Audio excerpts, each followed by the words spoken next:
আছো? দেখো তো কি বারবার এভাবে কলিং বেলটা বাজাচ্ছে। একবার বাজালে তো হয়, এতবার বাজাতে হয় বলো? শুনছো? মানুষটা কোথায় গেল? মরে গেল নাকি? এই শুনছো, ঘরে নেই? যা, আমার রান্নাটা ফেলে দরজাটা খোলা বড় মুশকিল। আচ্ছা, চুলাটা বন্ধ করে দেখি। আরে তুই? হ্যাঁ আন্টি, সাগর কোথায়? সাগর, সাগর ও নবাবের বাচ্চাটা এখনো ঘুমাচ্ছে, এখনো উঠেনি। উঠবে কি করে? ওর চোখে যতক্ষণ সূর্যের আলো না পড়ে ও তো ঘুমাতেই থাকে। কার ডাক বা শুনেও? সকাল থেকে হাজার ডাক দিয়েছি, এখনো ঘুমাচ্ছে। যাও গিয়ে দেখো তোমার বন্ধুকে তুলতে পারো কিনা। এই সাগর, সাগর, ঘুমাতে দে, আমার ভালো লাগে না। এই কত ঘুমাবি আর? সূর্যের আলো এখনো চোখে পড়েনি তো, যতক্ষণ না পড়ে ততক্ষণ আমি ঘুমাই। আরে উঠ বাবা, রাস্তার মধ্যে সব বেরিয়ে দেখ, আলো আলোকিত হয়ে গেছে সূর্যের আলো। কখন তোর চোখে পড়বে, কখন তুই উঠবি?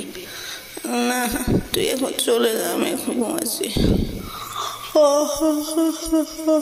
ভীষণ চোখে ঘুম, তুই চলে যা, আমার ভাল লাগে না। তুই যা যা, আমি সূর্যের আলোর জন্য অপেক্ষা করব। সূর্যের আলো বললে আমাকে কেউ ডাকতে হয় না, আমি নিজের থেকে উঠে যাই। বেশ শালা, তোর সঙ্গে কথা ছিল পড়াশোনার ব্যাপারে। পড়াশোনা পরে করতে পারবে, এখন আমার সাদের ঘুমটা তুই ভাঙবি না। আরে ভাঙছি না তো, একটু উঠ না। আচ্ছা শুনি, তুই কটায় ঘুম থেকে উঠিস?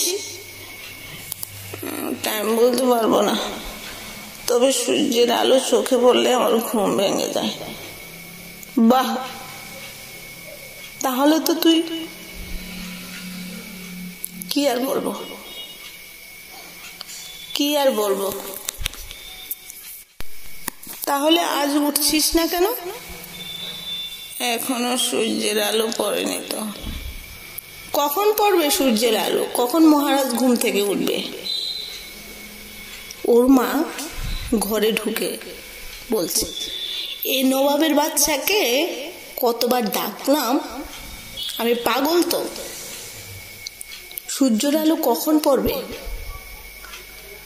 ওই পশ্চিম দিকের জানলা দিয়ে যখন সূর্যের আলোটা ওর চোখে পড়বে তখন ওর ঘুম ভাঙবে। বুঝেছো বাছা ধন? এ হলো আমার পোড়া কপাল। পোড়া কপাল আর কারে বলে? এ হলো আমার পোড়া কপাল। আমার ভাল লাগে না, ভাল লাগে না, এই ছেলেকে নিয়ে ভাল লাগে না।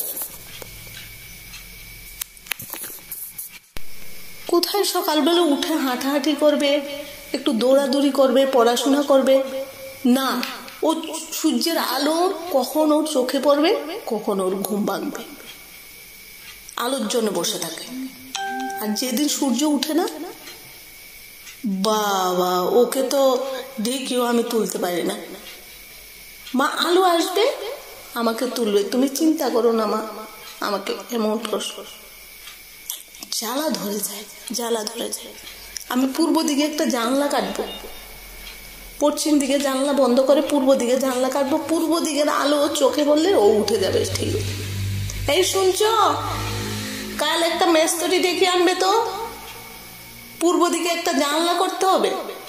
ঘরটা করার সময় আমি বলেছিলাম যে পূর্ব দিকে জানলা রাখো, জানলা রাখো, আমার কথা শুনলে না তো। এখন আমার পূর্ব দিকে একটা জানলা দরকার। এই ছেলের ঘুম ভাঙানোর জন্য আমার জানালাটা একান্ত দরকার।